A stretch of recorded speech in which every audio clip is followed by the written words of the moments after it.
నమస్కారం నందమరిచంద్ర గారు. నమస్కారం అంజబాబు స్వామి గారు. ఈ రోజు మన ఫ్లాష్ బ్యాక్ లో స్వామి ప్రముఖ రచయిత, గేయ రచయిత జాలాది గారి గురించి మాట్లాడుకుందాం. తప్పకుండా మాట్లాడుకోవాలి ఆయన గురించి. ఎందుకంటే ఆయన అందరిలాగా పేరు చెప్పుకోవాలి ఎవరు మన ఇండస్ట్రీలో.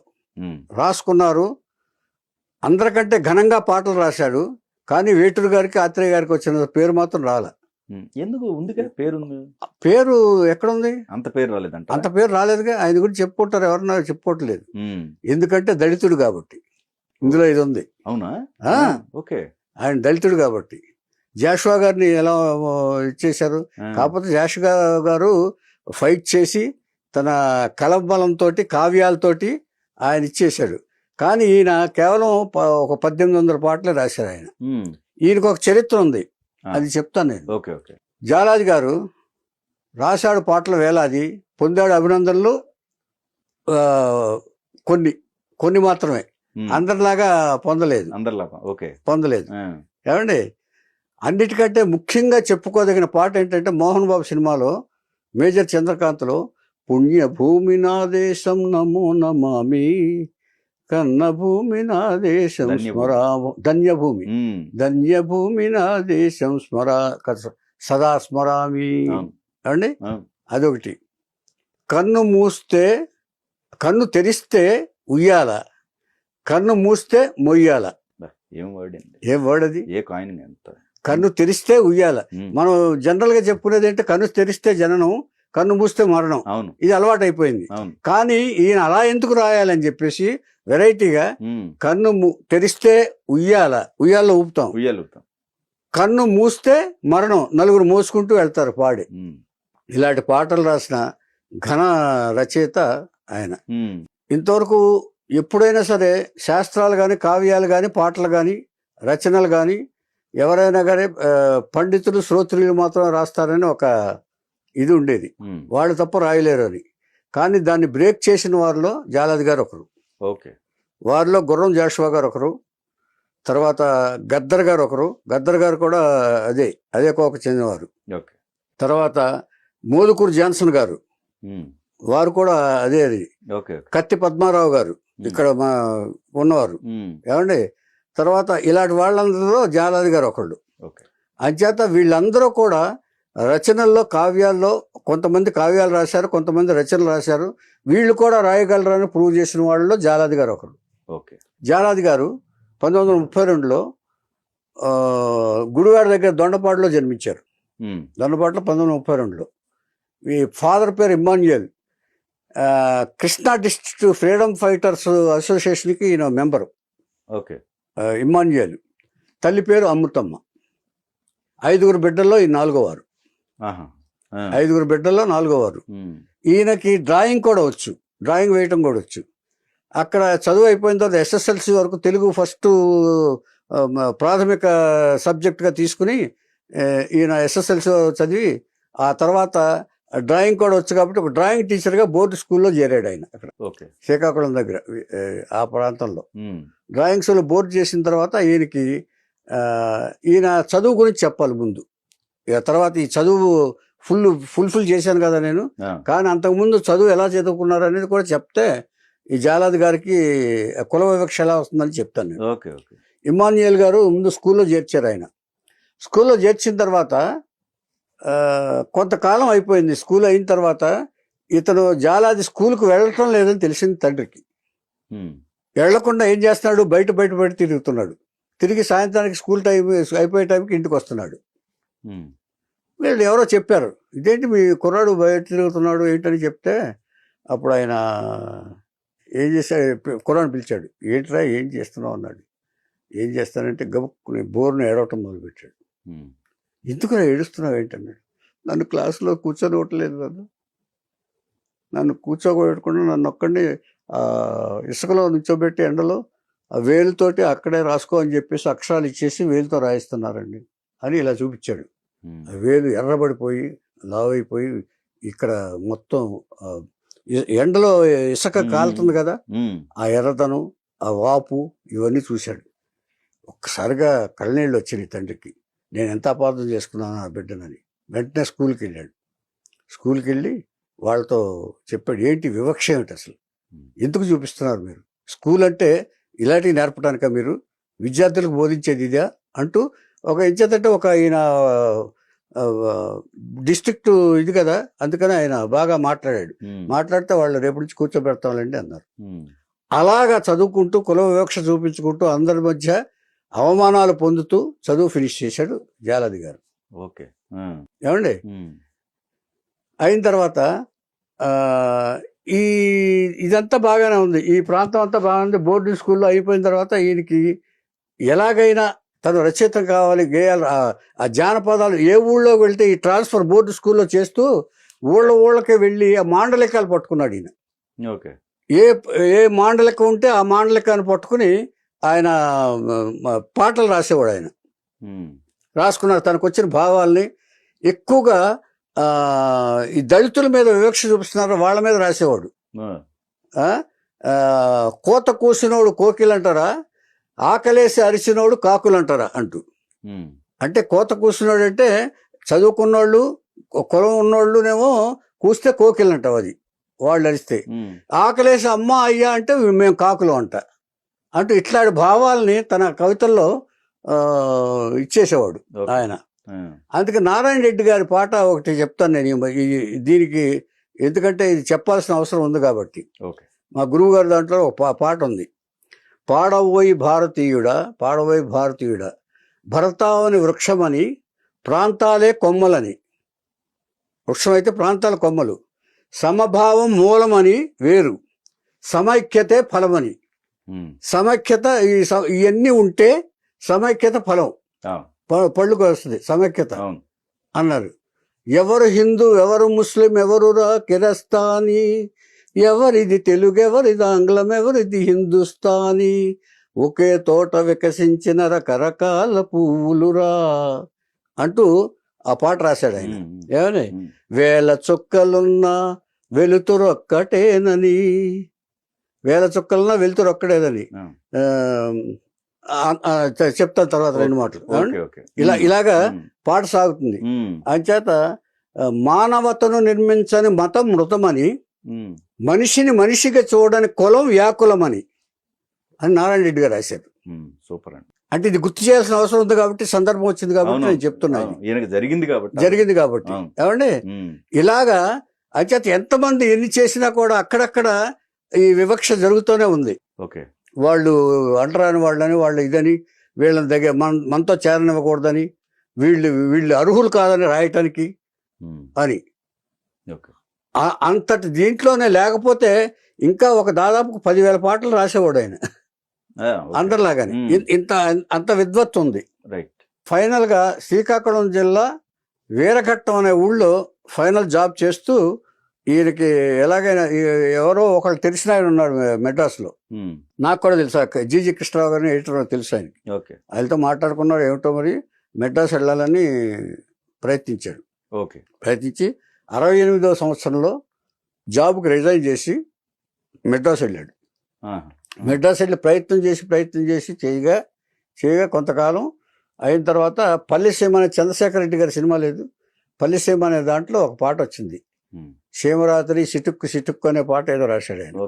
KV Mahadevan music. ఆయన బ్రహ్మాండమైన పేరు వచ్చింది. అంటే బాగా అంటే రాయగలడు. అంటే మాండలికాలు ఎక్కువగా జానపద రీతుల్లో తెలుగు భాషని బాగా ప్రయోగించడం అనేది జాలాది రచనల్లో కొంత ఇది. దాని జానపద రీతుల్లో ప్రయోగించడం. ఎందుకంటే అటు సైడ్ అంతా కూడా ఆ పాటలు కూడా అంతేది. అది రాయగలరు. పుణ్యభూమి నా దేశం, నమో నమామి, ధన్యజీవి నా దేశం, అది ఉంది కదా, అలాంటివి కూడా రాయగలరని ప్రూవ్ చేశాడు ఆయన. పేట్రియాటిక్ ఎక్కువ రాశాడు ఆయన. ఐ లవ్ ఇండియా అని సుబ్బు డైరెక్షన్ లో ఒక సినిమా వస్తే జూనియర్ ఎన్టీఆర్ది, అది కూడా ఈయన రాసింది, ఐ లవ్ ఇండియా. సీతా మహాలక్ష్మిలో సీతాలు సింగారం అది రాసింది. ఇక ఒక పాట గురించి మనం లాస్ట్ లో డిస్కస్ చేసుకుందాం. ఇది అయిన తర్వాత ఏమండి, ఇది అయిన తర్వాత ఇక వరుసగా పాటలు రాస్తూ కొన్ని అక్కడక్కడ అంటే పరిచయం ఉన్నోళ్ళు చేస్తున్నారు, పాట విని కొంతమంది పిలుస్తున్నారు అంతే తప్ప ఊకే ఎక్కువగా మాత్రం ఇది రాయట్లా. ఆయన కోడంబాకు మన రంగరాజపురంలో ఒక రూమ్ లో ఉండేవాడు ఆయన. నేను వెళ్ళాను ఒకసారి రాయటానికి. ఆయన ఒకసారి దానికి సన్మానం చేద్దామని చెప్పేసి ఎవరికో గురువు గారు ఏదో దీనికి ఫంక్షన్కి పిలవమంటే వెళ్ళాను కూడా నేను. ఓకే. తర్వాత ఈయన ఇలా రాస్తూ రాస్తూ అసలు చిరంజీవి సినిమాకి ప్రాణం ఖరీదుకి ఒక సినిమా రాశాడు ఈయన. కానీ ఈ పాట రిలీజ్ అయింది. అసలు ఫస్ట్ రాసింది ప్రాణం ఖరీదు 78లో. ఓకే. 78లో ప్రాణం ఖరీదు వాసు డైరెక్షన్ లో introduction, Chiranjeevi cinema introduction cinema అది. దాంట్లో రాశాడు ఆయన, ఏత వేసి తోడినా ఏరు నిండదు, పొగిలి పొగిలి ఏడ్చినా పొంత నిండదు. ఏత వేసి తోడితేనంట ఏరు ఎండదంట, ఏరు ఎండదు. పొగిలి పొగిలి నువ్వు ఏడ్చినా కూడా పొంత నిండదు. కుండ, పొంత అంటే కుండ నిండదు. పలుపు తాడు మెడకేస్తే పాడి ఆవురా. చూడండి ఎంత గొప్ప రాశారు. ఫస్ట్ పలుపు తాడు మెడకేస్తే పాడి ఆవురా, పసుపు తాడు ముడులేస్తే ఆడదాయరా. కుడితి నీళ్లు పోసిన అది పాలు కుడుపుతాది ఆవు, కడుపు కోత కోసిన అది మనిషికే జన్మ ఇస్తుంది. అందరూ నడిచేటి తోవ ఒక్కటే, ఎవరైనా సరే ఏ కులమైనా సరే ఏ మతమైనా సరే నడిచే తోవ ఒకటే. నెత్తురు పారేటి తుమ్ము ఒకటే, చీవు నెత్తురు పారేటి తుమ్ము ఒక్కటే. అంటే దాని అర్థం ఏంటో తెలుసా? ఈ తుమ్ము అని కాదు, వాడైనా జన్మస్థానం అక్కడే, నేనైనా జన్మస్థానం ఒకటే. కులం మతం తేడాలు ఆ జన్మస్థానానికి ఉండదు, ఆ తుమ్ముకు ఉండదు. అర్థమైంది? పుట్టుక గురించి చెప్పాడు ఆయన ఇంటర్నల్ గా ఇన్నర్ గా తీసుకుంటే.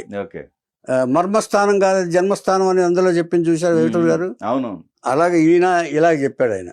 సో ఇలాంటి పాటలు రాస్తూ ఈయన దాదాపుగా కొంత ఇదైన తర్వాత ఇక తనకి గౌరవం దక్కలేదంటానికి వాళ్ళ అమ్మాయి ఈయన పాటల మీద వాళ్ళ అమ్మాయి చాలా బాధపడి ఈయన గౌరవం దక్కట్లేదని చెప్పేసి కూతురే కొంతకాలం ఓదార్పుగా తండ్రితో ఉండిపోయింది ఇక్కడ. ఆమె ఎంఫిల్ ఎంఏ బాగా ఎడ్యుకేటెడ్ కూతుళ్ళు, ఇద్దరు కూతుళ్ళు ఎవరో ఉన్నారు ఎడ్యుకేటెడ్. అప్పుడు తన బాధను ఇచ్చేసుకోవడానికి ఏం చేసిందంటే ఆవిడ ఈయన జాలాది పాటల మీద అంటే ఒకటి ఇలా అయిన తర్వాత కొంతకాలం అయిపోయిన తర్వాత ఇక తనకు అవకాశాలు రావటం లేదని చెప్పేసి కొత్త వాళ్ళు వస్తున్నారు. వేటూరు గారు బాగా విజృంభించుతుంటే అందరూ వాళ్ళని పిలుస్తుంటే కొంతకాలం ఇక్కడ ఉండి పిలిచినప్పుడు వచ్చి తర్వాత వస్తూ పోతూ ఉన్నాడు. వస్తూ పోతున్న తర్వాత కొంతకాలం అయిన తర్వాత ఆయన వెళ్ళిపోయాడు. ఆయన శ్రీకాకుళం అక్కడికి వెళ్ళిపోయాడు. వెళ్ళిపోయి అక్కడ మకా ఉంటూ 2011లో ఆయన చనిపోయాడు. 2011లో ఆయన చనిపోయాడు. ఇప్పుడు ఆవిడ కూతురు ఏం చేసిందంటే దాన్ని వదిలిపెట్టకుండా తండ్రి రాసిన 1800 పాటల మీద ఒక రీసెర్చ్ మొదలుపెట్టింది. పిహెచ్డి ఎంఫిల్ చేస్తుంది. ఎంఫిల్ చేస్తూ పరిశోధనాత్మక చేస్తూ ఆవిడ ఒక ఫంక్షన్లో తన తండ్రిని ఎంతెంత అవమానించారో ఆవిడ గొల్లుమంటూ ఏడుస్తూ చెప్పింది. తండ్రికి గౌరవం దక్కలేదు, కుల వివక్ష ఇంకా చచ్చిపోలేదు ఇప్పుడు ఈ నేటికి కూడాను. ఎంతమంది ఎంత గాంధీ మహాత్ములు వచ్చినా చేయకపోలేదు. మా తండ్రి గారిని ఎంతో అవమానించారు, గౌరవం దక్కలేదు. దానికి ఉదాహరణ వజ్రోత్సవం అని చెప్పింది. వజ్రోత్సవంలో ఈ రాసిన పాట గురించి రాఘవేంద్రరావు గారు ఈ పుణ్యభూమి నా దేశం నమో నమామి ధన్యభూమి నా దేశం సదా స్మరామి అని రాశారు కదా. ఈ పాటని ఉటంకిస్తూ చెప్తూ అది చెప్పిన వాళ్ళు ఎవరో కానీ అది మనకు వద్దు ప్రస్తావిస్తాం. ఎవరో ఒకళ్ళు చెప్పారు. ఎన్టీ రామారావు బాగా చేశారు, ఆయన చేతి ఇదైనా కూడా ఆయన చాలా బ్రహ్మాండంగా చేశారు. తర్వాత రాఘవేంద్రరావు గారు బాగా డైరెక్ట్ చేశారు, రాఘవేంద్రరావు గారు చేశారు, అది చేశారు, ఇది చేశారు, కెమెరామెన్ బాగా తీశారు. ఇన్ని చెప్పి ఆ పుణ్యభూమి నా దేశం పాట రాసింది ఎవరో కూడా ఆయన అక్కడే ఉన్నాడంట ఎదురుగుండా స్టేజ్ ముందు. అవునా? ఆయన పేరు చెప్పలే. అప్పుడు భార్య అందంట, ఏది నువ్వు రాశానన్నావు, నువ్వు పేరు వస్తానో రాలేదే అందంట. ఒకసారి అలాగా గబుక్కు లేచిపోయాడు అక్కడి నుంచి, భార్య పక్క నుంచి. భార్య, కూతుళ్ళు, ఈయన ఉన్నాడు. ఎలా ఉంటుంది చెప్పండి పరిస్థితి? భార్య ఇలా చూసి ఏది ఈ పేరేది అలాగే వెళ్ళిపోయాడంట పక్క రూమ్కి పక్కకి వెళ్ళిపోయి సీట్లోంచి లేచి వెళ్ళిపోయి పక్కన కళ్ళనీళ్ళు పెట్టుకుని సిగరెట్ తాగుతాడు. ఆ సిగరెట్ ఉఫ్ ఉఫ్ ఉఫ్ అంటూ ఊడ్చేసాడు. ఇదంతా కూతురు చూసింది. కూతురు చూసి నా తండ్రికి ఏ విధంగా నేను రుణం తీసుకోగలను, ఇచ్చేదంటే అవమానాలు ఎవరైనా భార్య కూడా బాధతోనే అడిగింది. అసలు పిల్లలే కాదండి, ఆ. మామూలుగా జనరల్ గా కళాకారులను ప్రేమించి ఎవ్వరూ తట్టుకోలేరు. అంటే కబుర్లు చెప్తారు కదా సార్ బయట, మేము అంత చేస్తున్నాం ఇంత చేస్తున్నాం కబుర్లు చెప్పేవాళ్ళే ఇప్పుడు అనౌన్స్ చేసింది. సమాజానికి అంత చేస్తున్నాం అని చెప్తారా వాళ్ళు, పేరు చెప్పట్లేదు నేను, అదే అని ఇంత చేస్తున్నారని చెప్పిన వాళ్ళు ఆ పాట రాసి ఇంత గొప్పగా రాశారు పాటనని రాయాలి, రాయపోతే నువ్వు ఎలా తీస్తావు? అంతే కదా మరి, సిచ్యువేషన్ ఒకటే చెప్తావు నువ్వు.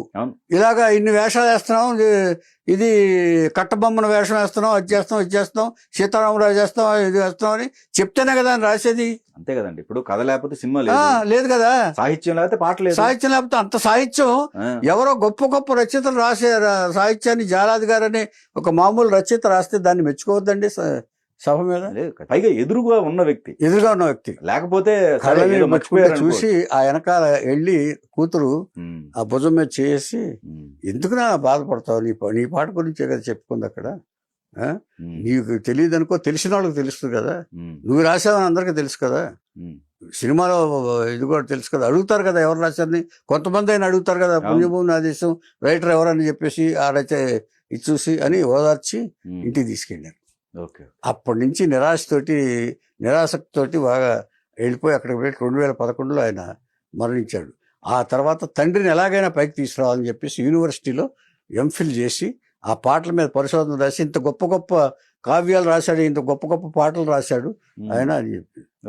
అంచేత ఏదే చెప్పాను కదా మీకు, కన్ను తెరిస్తే ఉయ్యాల కన్ను మూస్తే ముయ్యాల అని, ఇలాంటి భావాలు ఎవరిస్తారు సార్? అది చాలా మంచి కాయినింగ్స్ ఉన్నాయండి, మీరు పాడారు చూసారా? అదే ఎంత బాగున్నాయండి అయ్యి.